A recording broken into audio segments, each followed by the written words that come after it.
بسم اللہ الرحمن الرحیم۔ اگر انسان پریشان رہے کہ میرے گناہ بہت زیادہ ہیں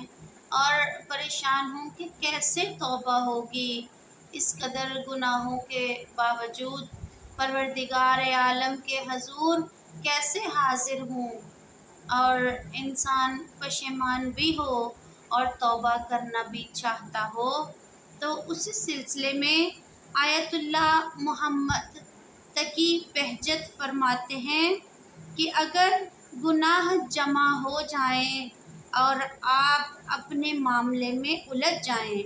آپ کی زبان استغفار کرنے سے قاصر ہو اور آپ کا دل زنگ آلود ہو جائے، یعنی انسان اپنے گناہوں پہ پشیمان بھی ہو لیکن یہ بھی جانتا ہو کہ گناہوں کی کثرت ہے، کیونکہ ہر انسان خطا کا پتلا ہے اور ہر انسان سے خطائیں ہو جاتی ہیں۔ اس لیے فرمایا کہ مایوس نہ ہوں بلکہ امام حسین کا دروازہ کھٹکھٹائیں، کوئی مرثیہ سنیں